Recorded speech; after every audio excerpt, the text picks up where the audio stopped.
자, 오늘은 이제 신앙과 그러니까 이성과 신앙, 이성. 그러니까 보편적 이성과 신앙에 대해서 좀 다루겠습니다.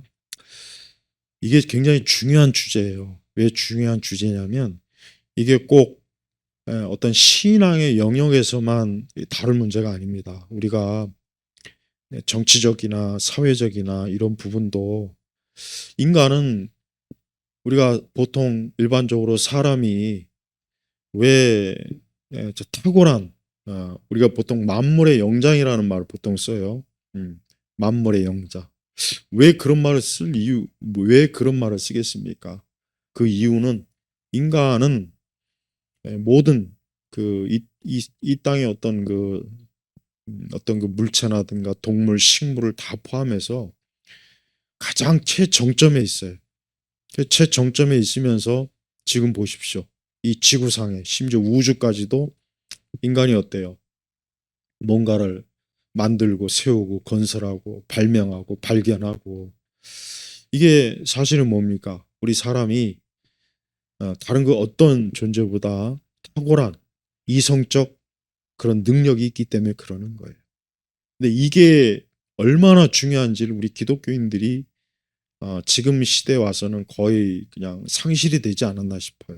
자, 우리가 처음 이제 초대 우리 기독교가 예수님께서 부활하신 이후에 우리가 사도행전을 보면 이제 그때 이제 사도들이 예루살렘 교회에서 모여서 이제 하나님께 어떤 그러니까 신앙 생활을 하고 그 이후에 이제 예루살렘에 핍박이 왔을 때 이제 그 예루살렘에 있던 성도들이 이제 흩어져 갖고 그게 이제 복음이 이제 소아시아 그쪽 또 북아프리카 그리고 나중에 이제 그게 더 이제 소아시아를 더 위로 가서 이제 그 유럽 오늘 우리 시대 그 유럽이라고 하는 곳에 이 교회가 이 복음이 선포됐단 말이에요. 근데 그 시대는 보통 그리스 로마 시대. 근데 그리스 로마 시대인데 교회가 그 당시에 얼마나 참 초라합니까, 솔직히. 예. 사실은 뭐 로마 황제도 뭐 나사렛에서 무슨 예수라고 하는 아주 로마 황제가 굉장히 참 비웃었죠. 그 당시 또 로마의 유명한 철학자들도 기독교에 대해서 아주 참 굉장히 참 흉악하고 뭔가 아주 이상한 뭔가 우리가 지금 이단을 대하듯이 아주 참 그 유일신 다종교 사회에서 유일신이라고 하는 아주 참 묘한 그런 종교가 있다. 뭐 거기에 또 그 종교의 교주는 예수라고 하는 그 무슨 총구석에서 이상하게 뭐 외치는 사람이다. 그래서 그 당시 기독교는 우리가 생각하는 것처럼 대단하다기보단 로마 사람들이 볼 때는 기독교는 진짜 정말 아주 그냥 정말 아주 뭐라 그럴까 정말 종교 중에서도 가장 유치하고 저급하고 천박하고 삼류도 못 되는 그런 아주 해괴망측한 그런 인식이 있단 말이에요. 당시 로마 사람들이나 또 그리스 영향을 받은 그 사람들의 입장에서는 기독교는 사실은 전혀 인정도 받지 못했고 상대할 만한 그런 가치도 없다. 무가치한 그렇게 취급받았단 말이에요. 그런데 기독교가 로마에 전해진 지 거의 300년 지나서 이제 나중에 이제 콘스탄틴이 결국 기독교를 로마의 어떤 국교로 아주 완전히 그냥 그 정말 로마의 그 모든 이교들을 다 이제 접수하고 기독교가 어떤 로마의 공식적 종교가 돼서 그 로마가 이제 당시 나중에 이제 그 기독교 전역에 5대 광구가 있어요. 5대 광구. 뭐 콘스탄티노플, 예루살렘. 그다음에 이 로마가 그 5개 중에 가장 최고의 그 지위를 차지했단 말이에요. 그래서 이제 오늘날 로마 카톨릭 교회가 이제 그 뿌리가 있는 거예요. 그러면은 자 봐요.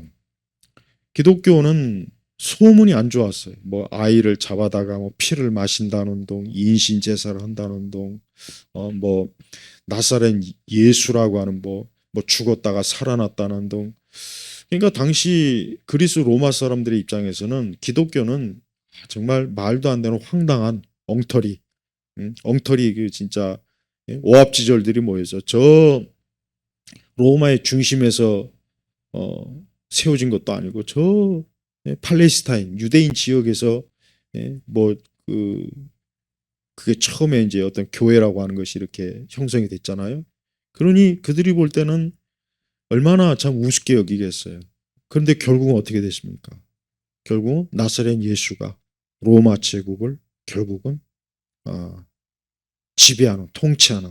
그러니까 결국 기독교가 로마 제국의 국교가 되는 그런 놀라운 일이 벌어졌단 말이에요. 그러면은 우리가 이거를 어떤 관점에서 봐야 되냐. 그러니까 우리가 자칫하면 열심히 기도하고 열심히 복음을 전해서 기독교가 막 이렇게 당시에 그 로마를 지배했다. 로마를 접수했다. 기독교가 로마의 그 참 모든 다신교를 모든 그 우상을 다 짓밟았다. 보통 우리가 그렇게 이제 이해를 해요. 하지만 그것도 물론 중요하죠. 로마 그 우리가 기독교가 어떻게 수백 년 만에 처음에는 막 기독교가 핍박을 받고 많은 그리스도인들이 막 잡혀서 십자가에 매달리고 그 원형 그 경기장에서 사자의 밥이 되고 아니 그랬던 기독교가 어떻게 해서 거의 300년 조금 지나가서는 로마 제국의 공식적 종교가 돼갖고 황제가 그것을 인정할 수밖에 없는 상황이 됐냐. 왜 그러느냐 이거예요. 그 이유가 뭘까. 여기서 꼭 빼놓을 수 없는 게 있어요. 뭐냐. 기독교가 이성적이기 때문에 이성의 바탕을 둔 종교이기 때문에 그러는 거예요. 이거 굉장히 중요합니다. 자, 이런 고대 세계는 특히 그리스 로마 세계가 우리가 뭐 그리스 로마가 철학이니 건축이니 뭐 굉장히 정치 제도가 발전하고 물론 보통 그렇게 알고 있지만 그러나 그 이면에는 굉장히 미신적이고 비합리적이고 이성이 아닌 이성적 그런 판단이라 이런 것들이 상당히 부족한 그러한 그 시대였단 말이에요. 그 시대 사람들이. 그래서 많은 미신에 두려워하고 또 많은 사람들이 다종교의 문화에 이렇게 깊이 빠져 있기 때문에 여러 종교를 가지고 여러 신을 막 자기 나름대로 모시고 그렇기 때문에 그 당시에 그 사람들의 사고 방식이나 이런 부분은 굉장히 어때요? 사실은 인간의 굉장히 중요한 이성과 합리성을 굉장히 참 뭐랄까 아주 그 좀 뒤떨어진 그런 시대였단 말이에요. 그런데 기독교라는 종교는 이성의 바탕을 두고 이성을 멸시하지 않은 거예요. 기독교라고 하는 종교 자체가 그냥 하나의 그저 뭐 하나님을 믿는 그 신앙의 테두리 안에서 그냥 그게 전부가 아니라 기독교는 체계적이고 합리적이고 이성적인 그런 바탕을 기독교가 가지고 있는 거예요. 왜?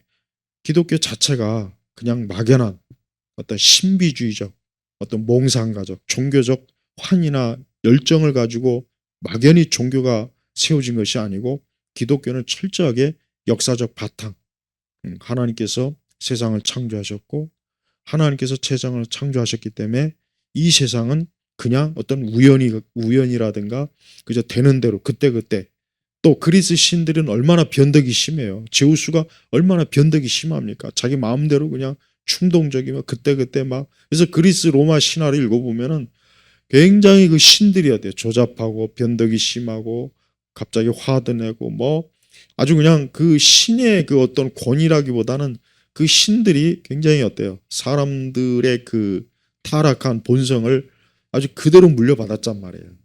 그래서 그리스 로마 신화는 읽어보면 재미는 있어요. 재미도 있고 흥미진진하고 각 신들이 막 그 어떤 자기 그 신들의 특성, 그 신들이 하는 일, 그 신들이 벌이는 그 오만 사건, 사고 치는 거 보면은 그리스 로마 신화는 이제 재미있단 말이에요. 엄청 재미있어요.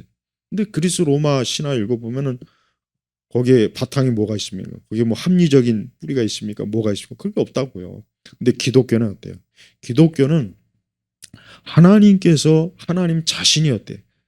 완전한 지혜와 지식을 가지고 계신 분이기 때문에 하나님께서 그냥 하나님을 믿는 사람들이 이제 오합지졸 충동적이고 감정적이고 그냥 되는 대로 그때 하나님 그거를 절대 하나님께서 요구하지 않아요.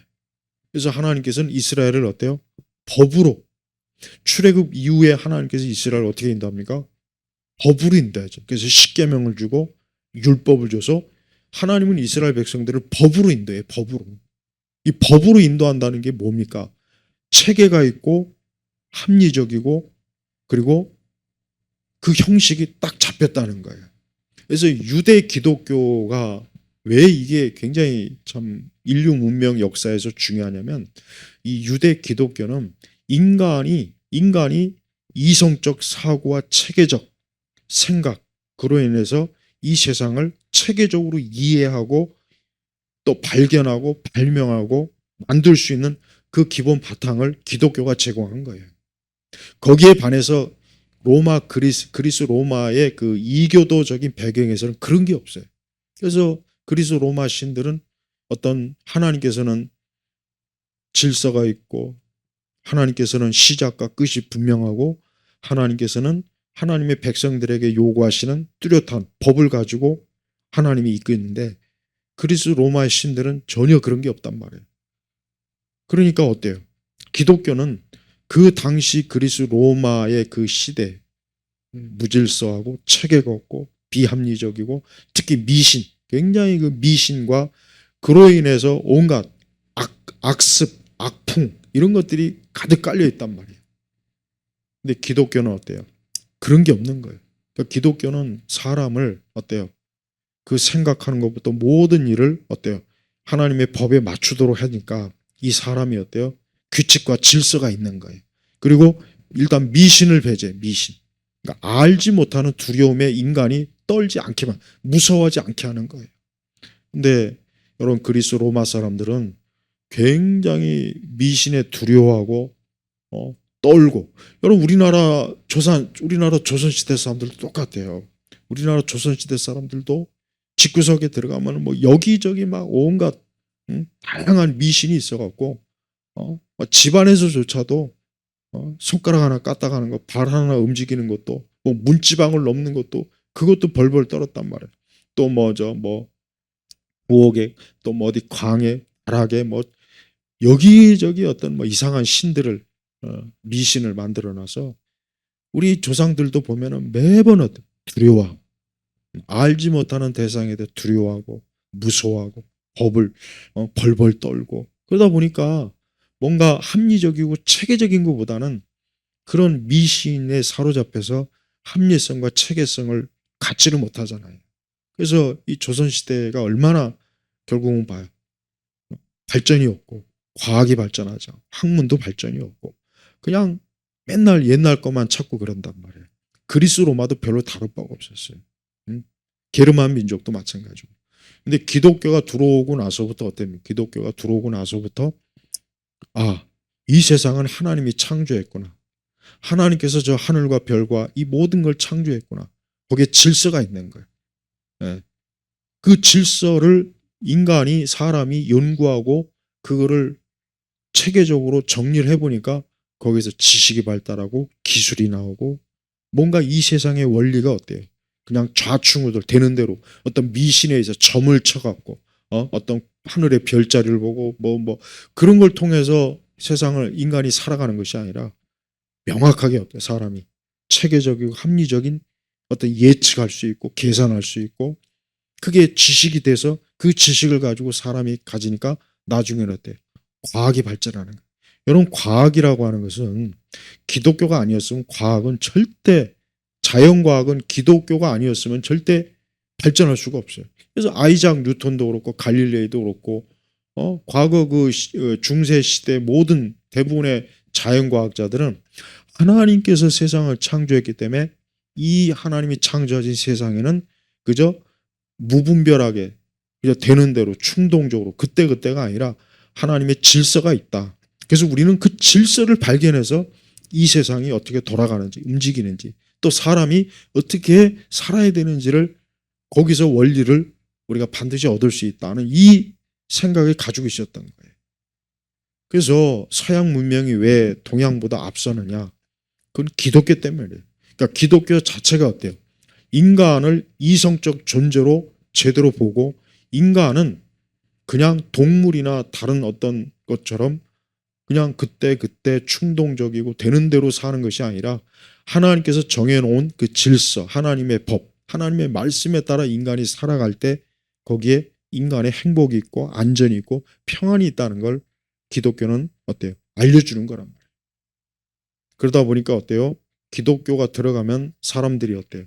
사람들이 일단 이 성경을 통해서 글자를 배우고 이 글자를 배우니까 사람이 지식이 쌓이고 지식이 쌓이니까 나중에 그 지식에서 기술이 발달하고 문명이 나오고 그걸 통해서 인간이 어때요? 문명이 계속해서 발전이 되는 거예요. 네. 반면에 이방 종교나 그리스 로마의 그 비합리성, 특히 미신, 그 다음에 우상, 또 여러 어떤 다신교니까 그 종교의 신마다 특징이 있고 그러다 보니까 사람들은 어느 쪽에다가 기준을 맞춰야 될지 모르니까 그러니까 다신교는 발전이 없는 거예요. 인도 봐요. 인도가 지금도 저렇게 한편 IT가 발전하고 뭐 수학이나 공학이 발전해도 여전히 어때요? 사람들이 온갖 많은 신들을 섬겨가면서 이상한 풍습, 관습, 힌두 의식 이런 것들을 통해서 사람들이 어때요? 많은 부분에서 어때요? 여전히 미개하고 그 다음에 위생적이지 못하고 어떤 발전하지 못하고 그런 일들이 지금도 있지 않습니까? 그래서 유대 기독교의 문명은 이성이 바탕을 해서 인간이 어떤 무지하고 또 막연한 어떤 인간의 어떤 그 어떤 근거 없는 어떤 추측이나 꿈이나 환상이나 이런 거를 기독교는 몰아내고 거기에 어때요? 체계가 들어온 거예요. 체계가 들어오니까 사람들은 그 체계를 지키고 따르다 보니까 사람이 개인도 발전하고 사회도 발전하고 국가도 발전하는 거예요. 그래서 왜 기독교 이성과 신앙이 왜 중요하냐? 신앙은 일단 신앙이라고 하는 것 자체가 사실은 엄밀히 얘기하면 이게 영적인 건 맞아요. 그러나 영적이라고 해서 무작정 그것이 이성과 합리성을 배제하면 어떻게 됩니까? 우리나라 무당 봐요. 우리나라 무당. 아까 또 얘기했지만 명리학, 그러니까 사주팔자 보고 한 사람의 어떤 뭐 그런 것들을 막 그 생년월일 뭐 몇 시 언제 나가지고 그것도 영적인 거지만 어때요? 거기에는 이성과 합리성이 없잖아요. 없다고. 그러니까 그런 거를 쫓아가다 보면 결국은 어때요?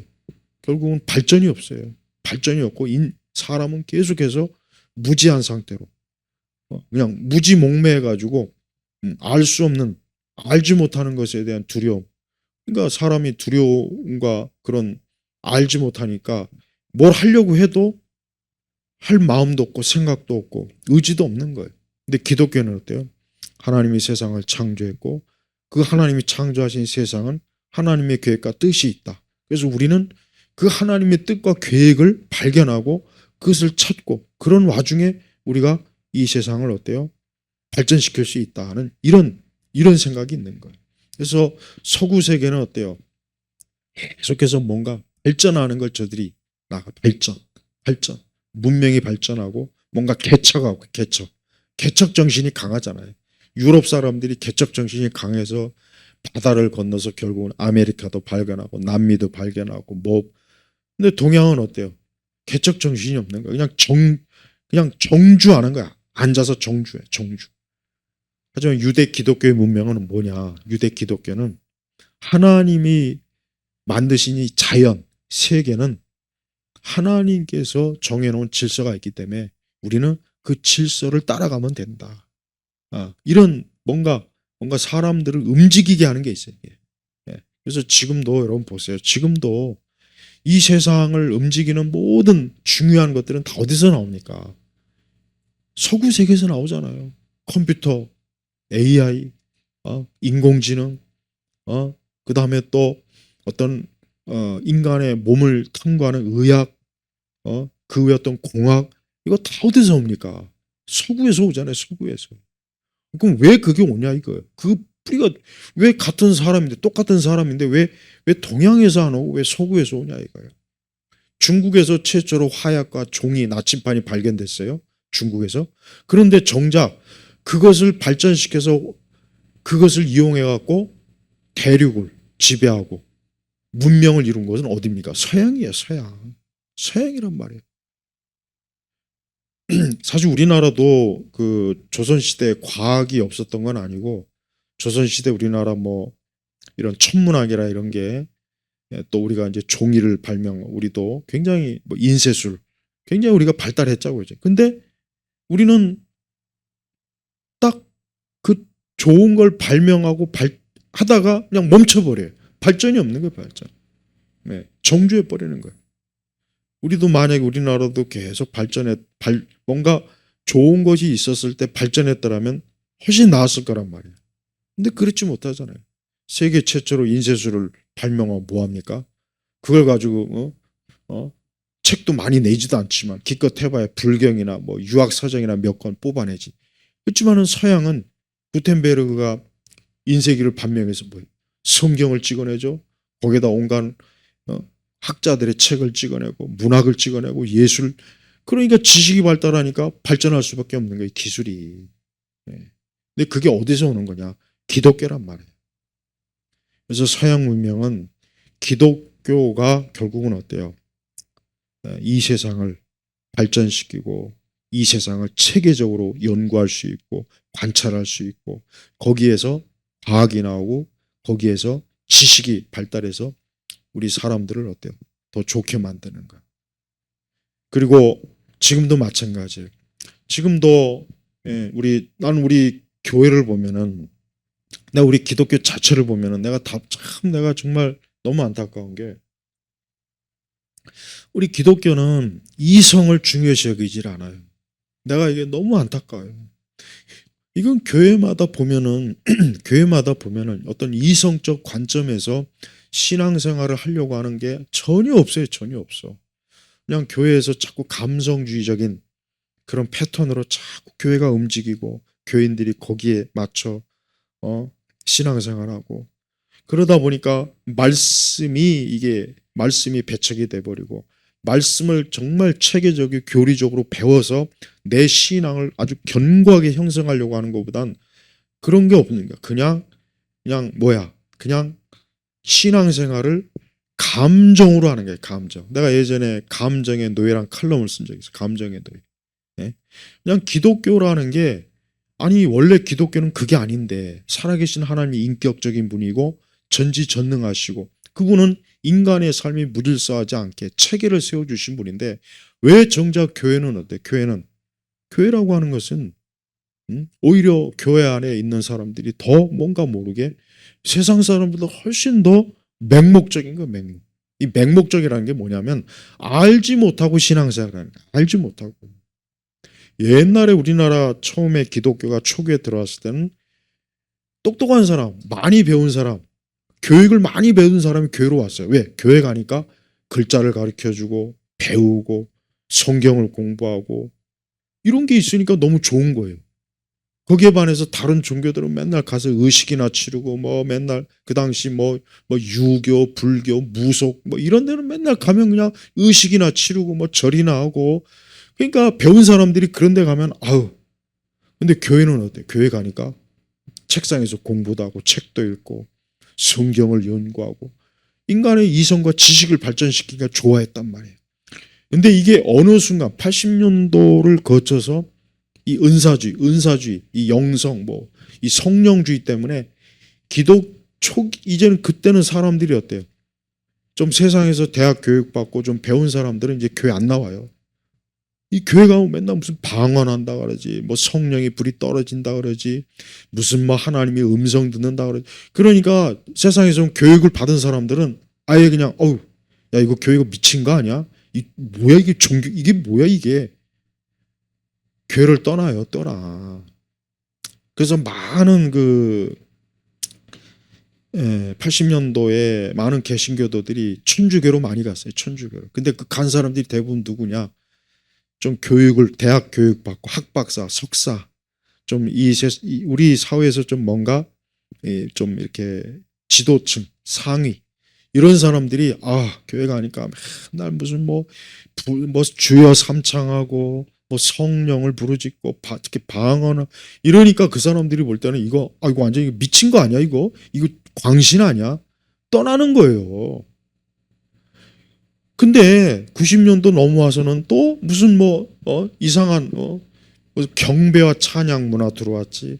90년도 들어와서 여전히 막 어떤 기적, 이적, 능력, 최자연 역사, 성령의 무슨 이런 게 또 교회를 휩쓰니까 여전히 어때요?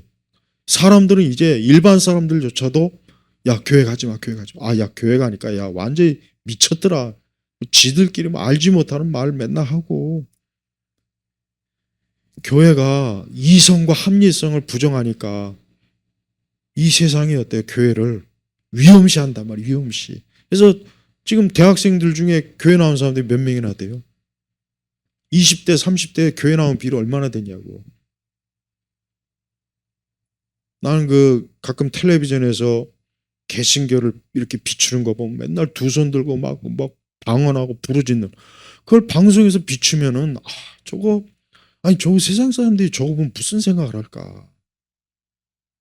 우리가 세상 사람들이 어떻게 볼까? 그걸 지금 두려워하는 게 아니에요. 중요한 거는 교회가 왜 하나님에 대한 믿음과 신앙의 활동을 왜 그런 열광주의, 감성주의, 왜 그런 감각주의에 팔아넘겨버려 가지고 초기 기독교가 이성적 관점에서 모든 이교도들과 이교 문화, 이교 미신 관습을 싹 다 정리해 줬는데 이게 어떻게 된 게 거꾸로 돼가지고 이제는 거꾸로 돼가지고 교회가 막 미신적 망상, 잘못된 열광주의, 감각주의 여기에 빠져 있으니 교회 안에 있는 사람들이 생각을 할 줄 모르고 성경적으로 분석할 줄도 모르고 내가 이 세계관을 왜 하겠습니까? 내가 이 세계관을 벌써 10몇 년을 했어요. 세계관을 내가 개척할 때부터 세계관을 했다. 왜 하겠습니까?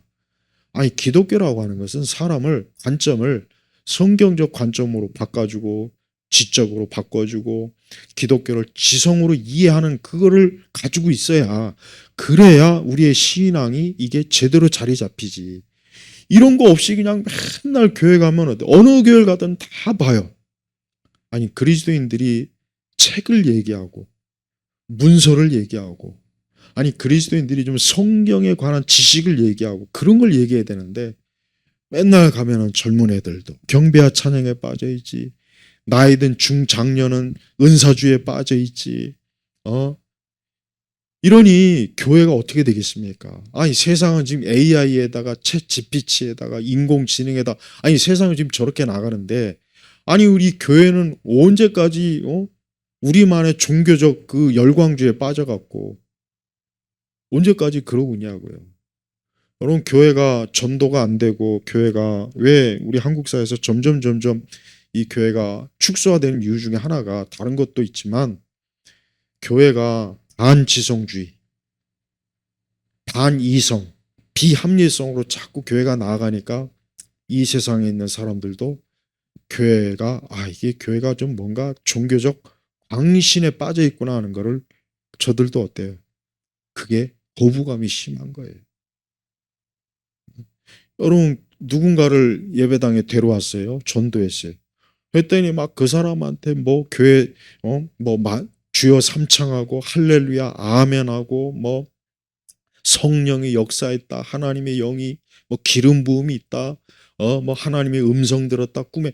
그러면 그 사람이 과연 교회를 과연 그 사람이 교회 다니고 나오겠습니까? 안 나옵니다. 안 나와요. 교회를 나왔을 때 그 사람에게 우리의 이 성경 진리 계시를 통해서 그들이 하나님의 존재, 하나님의 활동하심, 구속의 사역, 구원의 복음을 그들이 접하는 게 우선이지. 그렇게 해야 그 사람들이 이와 같은 것들에 대해서 호기심, 지적 호기심, 이성적 합리적 관점으로 이 기독교를 먼저 봐야 되겠구나. 이런 마음이 들게 해야죠. 그냥 오자마자 그냥 딴따라들 기독교 딴따라들 그냥 북치고 장구치고 일렉 기타에다가 춤추고 노래하고 떼거리로 나와가지고 뭐 지들끼리 나와서 막 마이크 잡고 서로 이게 무슨 노래방도 아니고 거기 그것뿐이겠어요. 특히 방언. 이게 무슨 방언은 제발 좀 방언 이것 때문에 교회 안 나오는 사람들 많아요. 그거를 일반 사람들이 어떻게 생각하겠냐고. 아니, 성경에서도 사도행전에서도 잘못 오해하면 술 취했다는 오해를 받을 수 있다고 할 정도로 그 성경적 방언도 아니고 사실은 그 혀꼬부라진 소리 외국어가 아니잖아요 그게. 우리 한국교회는 이 반지성주의 때문에 배도 배교로 나가요. 반지성주의다 보니까 신학도 교리에 무지한 목사 신학자들 당연히 뭐 일반 성도들 말할 것도 없이 그러니까 그런 은사주의에 속고 영성주의에 속고 WCC에도 WEA에도 속고 이런 심각한 영적 배도 배교 어떤 신비주의 잘못된 신비주의 이런 것들이 막 물밀듯이 이게 사실은 악령의 역사인데 그것도 분별 못하고 이 복음조차도 복음에 대한 바른 이해가 또 지적으로 딸리니까 이게 잘못된 다른 복음인데 이걸 복음이라고 붙잡고 있으니 그러니까 반지성주의는 여러분 기독교하고는 절대 맞지 않는 거예요. 그래서 교회가 도대체 언제까지 교회가 이런 감성과 열정주의에 사로잡혀가지고 도대체 언제까지 그럴 수 있겠나? 언제까지?